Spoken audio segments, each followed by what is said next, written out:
my sickness, if you want to call it, my sickness began in the Versus era. And been a fan since '91. And I heard Jeremy for the first time.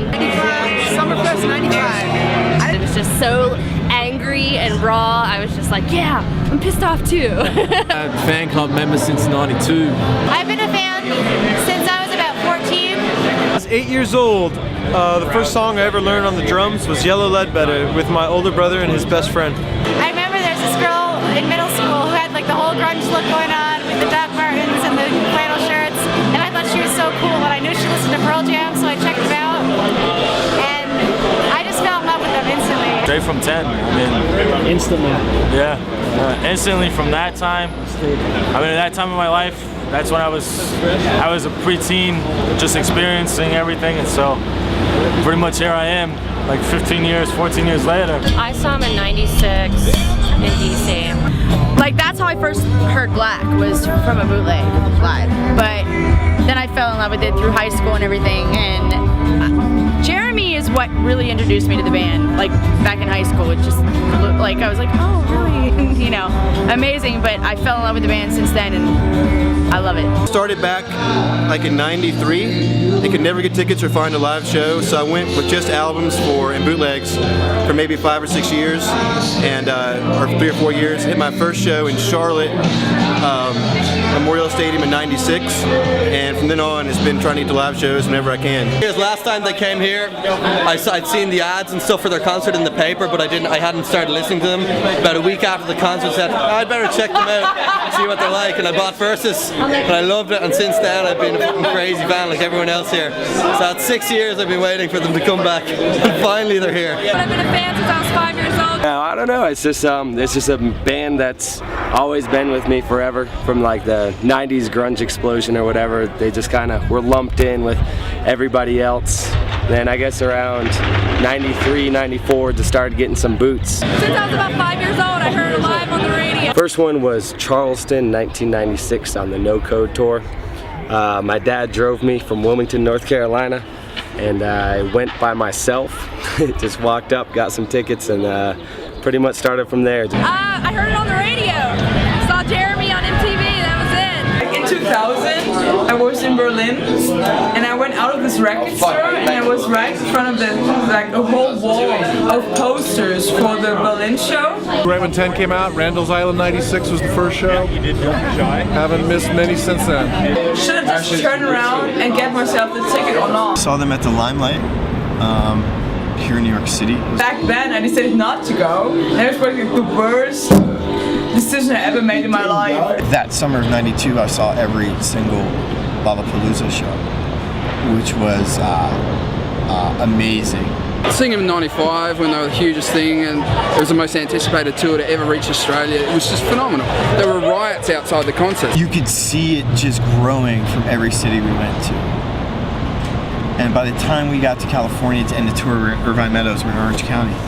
By the time we got to California, it was just, and singles was coming out and all that stuff. And I was like, wow, this is crazy. This is gonna be huge.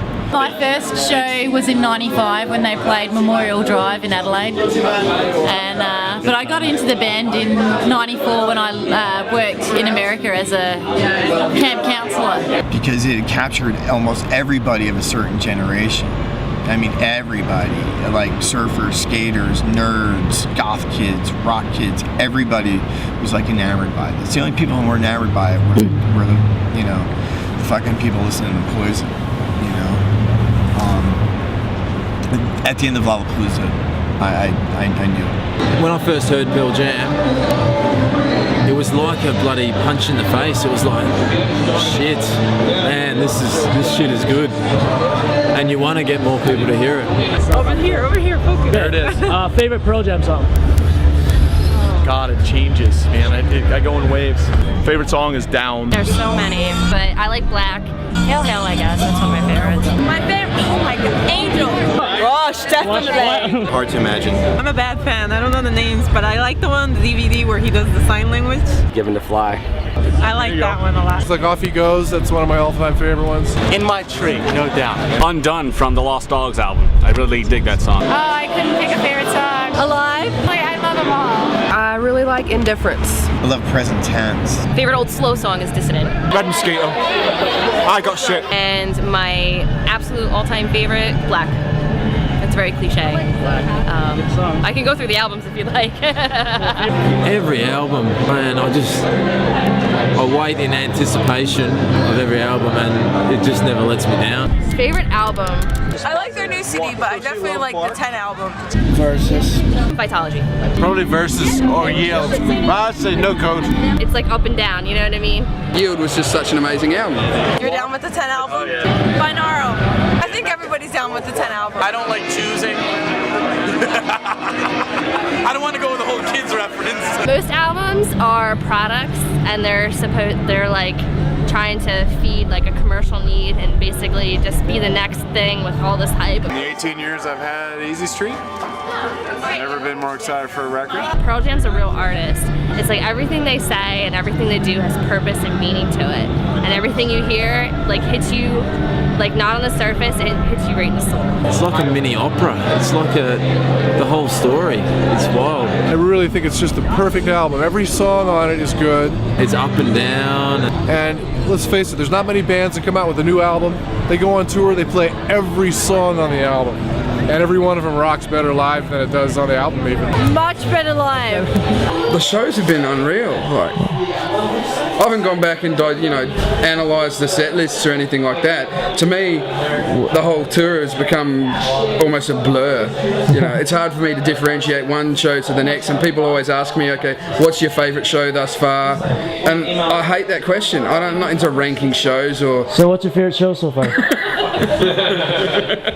Best concert I've ever been to was Montana in 03, which was as comparable as Grand Rapids of this tour. Favorite show has to be Borgata last year. Augusta 96. Everybody stayed in the same hotel, so made a lot of good friends, and expect to see them again. Katowice. Nashville in 2003. And actually the venue looks like a UFO, it looks like a UFO, it's really funny. The Astoria, because of the small venue and stuff, Oh, Santa Barbara. Santa Barbara was awesome. Yeah! I like Kitchener, Canada last year. Some of the shows I saw in Canada were without a doubt the best I'd ever seen. New York City, number 1. Live at the Guard. 03. Philly 05. Benaroya. And the best show for me was with Jason in San Diego. The San Fran shows were awesome. We rocked San Diego. It was a great show. The Virginia Beach show was one that I don't think I'll ever. It was just unbelievable. I'm still sticking to Zagreb, I want to say. Lisbon won! We were down the front and it was at an outside amphitheatre, and you could just feel a force from behind, and it was like shit, and they opened up with Long Road and everyone was screaming and yelling, and I'm thinking, I'm not going to be able to hear this band. Meadowlands 98. You could really feel the support and the love for this band, and it was like shit, I've never experienced that before. Probably the Gorge last year. That's because sitting there by the banks of the Columbia River, there's something to be said for it. Oh, just amazing. Absolutely amazing. It's the most beautiful place to see Pearl Jam. The sun setting. It's just awesome. Dude, Buenos Aires. Buenos Aires? Uno. Insane. Insane. The best crowd. They're too crazy, man. Yeah. Too crazy. I don't know what to say about it, but I survived. Rio. It's the first time the Pearl Jam was in South America, so there were all these years waiting for them, So that shows. Chile was okay. It was really good. And Brazil was somewhere in between Chile and Argentina. We're very, very anticipating to the shows and very so into it, and the whole atmosphere was it was good to be part of it. Yeah. It was good to be part of it, and I hope they come back, and I'm sure be there again.